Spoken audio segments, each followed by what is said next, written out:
तो last part में जेनो और ग्रैंड प्रीस्ट आए थे डीमन रेल्म में उस पेंडेंट को लेने के लिए, और वो कामयाब भी हो गए थे वजीटा और गोकू की वजह से। लेकिन जूलिया ने गोकू को कैद कर दिया था। अब उसके आगे, लेकिन उससे पहले तुम वीडियो को लाइक करो, और अगर तुम्हें ऐसी ही स्टोरीज़ और मूवीज़ देखना पसंद है तो चैनल को भी सब्सक्राइब कर देना, ताकि आगे आने वाले वीडियोस तुम्हें सबसे पहले मिल सकें। खैर, तो ग्रैंड प्रीस्ट जेनो और वजीटा को लेकर के जैसे ही मल्टीवर्स में आता है, उनकी सांस में सांस आती है। वजीटा कहता है, ओह, फाइनली हम बच गए, हम अपने मल्टीवर्स में वापस आ गए, मॉर्टल रेल्म में वापस आ गए।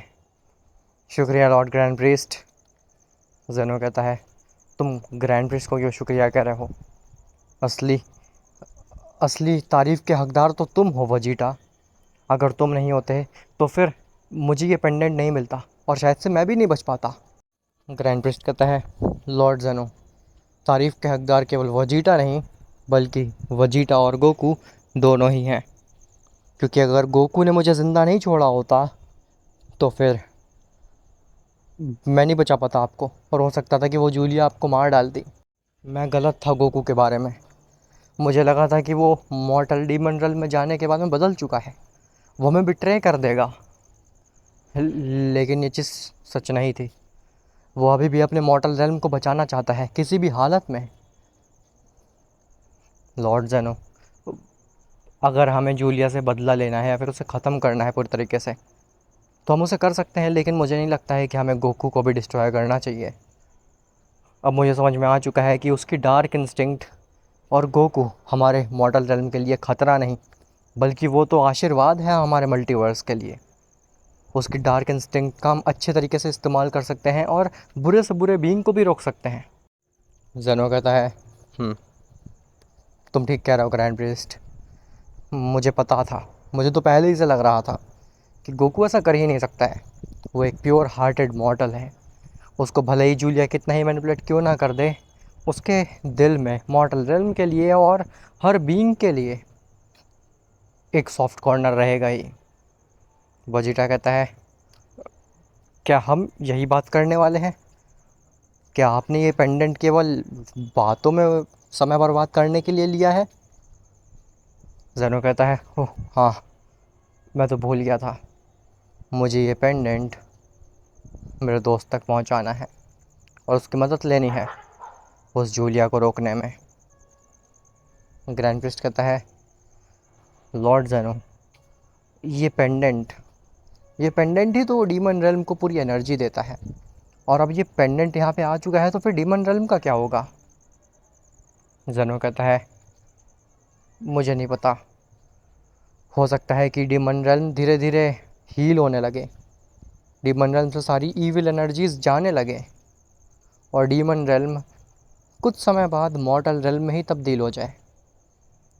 लेकिन मुझे लगता नहीं है कि जूलिया ये सब इतनी आसानी से होने देगी। वो अपनी हर एक चाल चलेगी, वो मॉर्टल रेल्म में आ करके आम से मॉर्टल्स को डिस्ट्रॉय करेगी, एंजल्स, डिस्ट्रॉयर, सबको परेशान करेगी, यूनिवर्सेस पे हमला करेगी, ताकि मैं इस पेंडेंट को वापस कर दूं। लेकिन हमें ऐसा नहीं होने देना है। हमें जल्द से जल्द कुछ भी करके उस जूलिया को रोकना होगा, इससे पहले कि वो अपना अगला कदम बढ़ाए। ग्रैंड प्रिस्ट कहता है, आप बिल्कुल चिंता मत करिए लॉर्ड ज़ेनो, मैं अभी जाता हूँ और सभी एंजल्स और डिस्ट्रॉयर्स को सतर्क कर देता हूँ कि वो ध्यान रखें अपने यूनिवर्स पे। जूलिया कभी भी आ सकती है। ज़ेनो कहता है, तब तक मैं जाता हूँ और अपना काम निपटा करके आता हूँ। ऐसा बोल करके ज़ेनो वहाँ से गायब हो जाता है, और ग्रैंड प्रीस्ट अपने स्टाफ की मदद से सभी एंजल्स को कांटेक्ट करने की कोशिश करता है। लेकिन तभी वजीरा कहता है, लॉर्ड ग्रैंड प्रीस्ट, आखिर मैं क्या करूं? क्या मैं यहाँ पे ही रहूं? मुझे अपने अर्थ पे जाना है, अर्थ को प्रोटेक्ट करना है। पता नहीं जूलिया, क्या पता सबसे पहले अर्थ पे ही हमला कर दे। ग्रैंड प्रीस्ट कहता है, तुम सही कह रहे हो वजीटा, ऐसा हो सकता है। ऐसा हो सकता है कि जूलिया सबसे पहले अर्थ पे ही हमला करे, क्योंकि वो तुमसे और गोकू से बहुत ही ज़्यादा परेशान हो चुकी होगी। मैं तुम्हें अभी अर्थ पे छोड़ करके आता हूँ। जिसके बाद ग्रैंड प्रीस्ट वजीटा को अर्थ पे छोड़ आता है और सभी एंजल्स से कांटेक्ट करके उनको सतर्क भी कर देता है। सभी एंजल्स और डिस्ट्रॉयर्स सतर्क हो जाते हैं और अपने यूनिवर्स में पेट्रोलिंग स्टार्ट कर देते हैं। वहीं दूसरी तरफ जेनो उस पेंडेंट को लेकर के पहुंचता है एम्प्टी डायमेंशन में, जहां पे उसका ओमनीपोटेंट दोस्त कैद होता है। गोकू उस ओमनीपोटेंट के पास जाता है और कहता है, देखो मैं आ गया। वो कहता है, हाँ तुम आ गए, लेकिन ऐसा क्यों लग रहा है कि तुम खाली हाथ आए हो? क्या तुम उस पेंडेंट को हासिल नहीं कर पाए? मुझे लगा ही था। तुम इतने शक्तिशाली नहीं हो जेनो कि तुम डीमन रेल्म में जा कर के उस पेंडेंट को हासिल कर सको। वो डीमन रेल्म बहुत ही खतरनाक जगह है। तुम्हारे जैसे ओमनीपोटेंट्स भी उस जगह को पूरी तरीके से कॉन्कर नहीं कर सकते। तभी जेनो पेंडेंट निकालता है और उसको ओमनीपोटेंट को दिखाता है। उस पेंडेंट को देख करके वो बीइंग शॉक्ड रह जाता है। कहता है, हाँ तुमने कर दिया? मुझे बिल्कुल भी यकीन नहीं था कि तुम ऐसा कर लोगे। तुम मेरे डीमन रेल्म में जा करके मेरा पेंडेंट ले आओगे। मुझे लगता है कि ये पेंडेंट ज़रा भी सिक्योर जगह पे नहीं था, क्योंकि अगर ये पेंडेंट एक सिक्योर जगह पे होता तो फिर तुम कभी नहीं ला पाते। ज़ेनो कहता है, ये पेंडेंट डीमन रेल्म के सबसे सेफ जगह पे था। खैर मैं अपने आप को डिफेंड क्यों कर रहा हूँ, मुझे तुम्हें जवाब देने की कोई भी ज़रूरत नहीं है। अब ये पेंडेंट लो और मेरी मदद करो। वो बीइंग कहता है, क्यों नहीं, मैं तुम्हारा शुक्रगुजार हूँ और मैं तो तुम्हारे एहसानों तले दब चुका हूँ। अब मैं तुम्हारी मदद ज़रूर करूँगा। ज़ेनो मेरे दोस्त, मुझे यहाँ से बाहर निकालो। जिसके बाद ज़ेनो उस बीइंग को उस इमेजिनरी वॉल से बाहर निकाल देता है जिसमें वो बीइंग कैद होता है, और ज़ेनो उस पेंडेंट को उस बीइंग को वापस दे देता है। जैसे ही वो बीइंग उस पेंडेंट को पहनता है, उसकी बॉडी में वापस से जान आ जाती है। उसकी बॉडी पहले काफ़ी ज़्यादा वीक लग रही होती है, काफ़ी ज़्यादा कमज़ोर होती है, लेकिन जैसे ही वो पेंडेंट पहनता है, वो बीइंग की बॉडी काफ़ी ज़्यादा बल्की, काफ़ी स्ट्रॉन्ग, इवन ज़ेनो से भी बड़ी हो जाती है। वो बीइंग देखने में काफ़ी ज़्यादा शक्तिशाली लगने लगता है और लगता है कि हाँ वाकई में ये बीइंग ओमनीपोटेंट है। खैर वहीं डीमन रेल्म में जूलिया अपने पैलेस पे बहुत ज़ोरों से घूम रही होती है और सोच रही होती है कि आखिर आगे उसे क्या करना चाहिए। तभी वहाँ पे दारियो आता है। जूलिया दारियो को देख करके इग्नोर करती है। दारियो जूलिया के नज़दीक जाता और कहता है, क्या हुआ, आप परेशान लग रही हैं? जूलिया कहती है, तुम कहाँ थे जब मुझे तुम्हारी ज़रूरत थी? तब तुम गायब थे, तुम्हें पता नहीं आखिर क्या हो गया है? दारियो कहता है, मुझे पता है, मुझे माफ़ कर देना कि मैं उस पेंडेंट को नहीं बचा पाया। मैं ऐन मौके पे यहाँ पे नहीं था, लेकिन मैं बहुत ही इम्पोर्टेंट इन्फॉर्मेशन गैदर करके लाया हूँ। जूलिया कहती है, तुम्हारी इन्फॉर्मेशन गई भाड़ में। इन्फॉर्मेशन का मैं करूँगी क्या जब मेरे पास में वो पेंडेंट ही नहीं है? और अब तो मैं उस बेवकूफ़ मॉर्टल गोकू पे भी भरोसा नहीं कर सकती, क्योंकि उसी की वजह से वो पेंडेंट गया है मेरे हाथों से। दारियो कहता है, इसमें उस बेचारे मॉर्टल की क्या गलती है? वो तो अपने मॉर्टल रेल्म के प्रति वफादार है जूलिया। खैर मैं जो इन्फॉर्मेशन लाया हूँ वो आपके लिए जाननी बहुत ज़्यादा ज़रूरी है। मेरे पास एक अच्छी इन्फॉर्मेशन है और एक ख़राब भी। जूलिया कहती है, मेरे पास अभी इन सब का समय नहीं है, मुझे जाना है मॉर्टल रेल्म में और किसी तरीके से वो पेंडेंट वहाँ से लेकर के आना है। ऐसा बोल करके जूलिया वहाँ से जाने लगती है। तभी दारियो कहता है, रुकिए, मेरे पास में उसी से रिलेटेड इन्फॉर्मेशन है। जूलिया रुकती है और कहती है, बताओ, मेरा ज़्यादा समय बर्बाद मत करना। लेकिन दारियो कहता है, खुशखबरी ये है कि ज़ेनो अपने पुराने ओमनीपोटेंट दोस्त की मदद ले रहा है डीमन रेल्म को जड़ से ख़त्म करने के लिए, और ज़ेनो उसी के लिए पेंडेंट लेकर के गया है। जूलिया कहती है, इसमें अच्छी बात क्या है? ये तो हमारे लिए ख़राब बात है ना, कि अब दो ओमनीपोटेंट से हमें फ़ाइट करनी पड़ेगी। दारियो कहता है, आप समझी नहीं, मुझे लगता है कि आपका दिमाग अब सही से वर्क नहीं कर रहा है। आपको थोड़ा सा शांत होना चाहिए, अपने दिमाग को रेस्ट देना चाहिए। अगर आप ऐसे पैनिक रहेंगी तो फिर कैसे चलेगा काम? आप गलत डिसीज़न ले सकती हैं।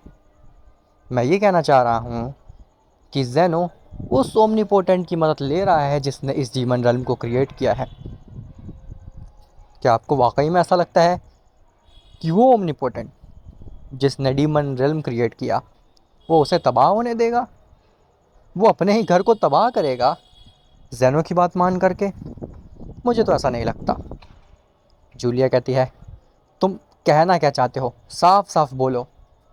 दारियो कहता है, मैं बस ये कहना चाहता हूँ कि अगर हम किसी तरीके से उस ओमनीपोटेंट को अपनी तरफ कर लें और ज़ेनो के खिलाफ कर दें तो फिर हम डीमन रेल्म को बचा सकते हैं। जूलिया कहती है, वैसे देखा जाए तो ये आइडिया उतना बुरा भी नहीं है, लेकिन ऐसा कर पाना काफ़ी मुश्किल होगा और ऐसा करने के लिए हमें मॉर्टल रेल्म जाना होगा जो कि खतरे से बिल्कुल भी खाली नहीं है। खैर, बुरी खबर क्या है मुझे ये बताओ। दारियो कहता है, बुरी खबर ये है कि डीमन रेल्म धीरे धीरे श्रिंक होने लगा है, कोलैप्स होने लगा है। हमारे पास ज़्यादा समय नहीं है, हमें जो भी करना है जल्द से जल्द करना होगा इससे पहले कि पूरा डीमन रेल्म कोलैप्स कर जाए। जूलिया कहती है, अगर अनुमान लगाया जाए तो हमारे पास कितना समय है? दारियो कहता है, शायद कुछ दिन या फिर कुछ घंटे ही सिर्फ।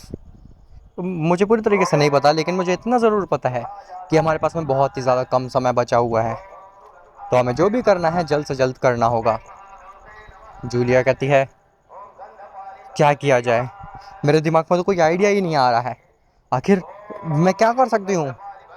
मैं अगर मॉर्टल रेल्म में गई तो वो सारे बींग्स रेडी होंगे मेरे लिए और वो सब मिल करके मुझे हरा सकते हैं। दारियो कहता है, अगर आप बुरा ना माने जूलिया तो मैं आपको एक आइडिया दूं। क्यों ना आप अपने कैदी का इस्तेमाल करें? जूलिया कहती है, कैदी का? किस कैदी का? दारियो कहता है, उस मॉर्टल गोकू का।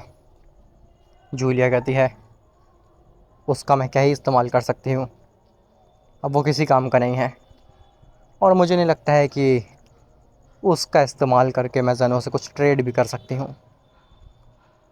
दारियो कहता है, यही तो आप गलत हैं जूलिया। वो मॉर्टल कोई आम मॉर्टल नहीं है, वो मॉर्टल गोकू मॉर्टल रेल्म का सबसे स्ट्रॉन्गेस्ट मॉर्टल है और उसका ज़ेनो काफ़ी अच्छा दाम दे सकता है। और मैं जानता हूँ कि आप इतनी समझदार हैं कि ये समझ जाएं कि मैं किस चीज़ के बारे में बात कर रहा हूँ। आपको उस गोकू के बदले ज़ेनो से क्या मांगना है, आशा करता हूँ आप समझ गई होंगी। तभी जूलिया के दिमाग में एक आइडिया आता है। जूलिया कहती है, अरे हाँ, तुम सही हो दारियो, मैं गोकू का एक अच्छा इस्तेमाल कर सकती हूँ। उसके बदले मैं ज़ेनो से एक ऐसी चीज़ मांग सकती हूँ जिससे कि पूरा पासा हमारे पाले में आ जाए। हाँ, तुम काफ़ी समझदार हो दारियो, तुम मेरे सबसे समझदार सलाहकारों में से एक हो। मैं तुम्हें आने वाले समय में अपना अटेंडेंट रखूँगी अगर मैं डीमन रेल्म की लॉर्ड बन गई तो। खैर, जिसके बाद जूलिया और दारियो ये दोनों ही पहुंचते हैं गोकू के पास। गोकू जंजीरों में बंधा हुआ था। गोकू जूलिया की तरफ देखता है और कहता है, हाँ, तुम वापस मेरे पास? लेकिन क्यों? क्या तुम मुझे आज़ाद करने आई हो, मुझ पे दोबारा से भरोसा करने आई हो? तो ऐसा मत करो, मैं भरोसे के लायक बिल्कुल भी नहीं हूँ। मैंने तुम्हारा भरोसा तोड़ा, मैंने ज़ेनो और ग्रैंड प्रीस्ट का भरोसा तोड़ा, मैंने अपने मॉर्टल रेल्म का भरोसा तोड़ा। मैं भरोसे करने लायक हूँ ही नहीं। तुम्हें मुझ पर भरोसा नहीं करना चाहिए जूलिया, हो सकता है कि मैं तुम्हें दोबारा से निराश कर दूँ। जूलिया कहती है, मुझे पता है, मुझे पहले से ही पता था कि तुम कभी ना कभी तो मुझे बिट्रे ज़रूर करोगे, लेकिन मुझे ये नहीं पता था कि तुम्हारे बिट्रेल के चक्कर में मेरे हाथ से वो पेंडेंट चला जाएगा और हमारा डीमन रेल्म धीरे धीरे कोलैप्स होने लगेगा। खैर, मैं तुम्हारा इस्तेमाल करूँगी ज़ेनो से सौदा करने के लिए और मुझे पता है कि तुम इतने कीमती हो उसके लिए कि वो तुम्हारे लिए कुछ भी देने को मान जाएगा। हाँ, गोकू कहता है, अच्छा, तुम्हें ऐसा लगता है कि जो कुछ भी मैंने किया अपने मॉर्टल रेल्म के साथ में, मैंने ज़ेनो से फ़ाइट की, मैंने ग्रैंड प्रिस्ट को मार डाला, उसके बाद में वो मुझे बचाएगा? वो तो जैसे ही मुझे देखेगा मुझे मार डालेगा। दारियो कहता है तुम झूठ बोल रहे हो, तुमने ग्रैंड प्रीस्ट को नहीं मारा, और मुझे ये बात पता है, मुझसे कोई भी बात नहीं छुप सकती। जूलिया शॉक्ड हो जाती है ये बात सुन करके। जूलिया कहती है क्या, इसने ग्रैंड प्रीस्ट को नहीं मारा?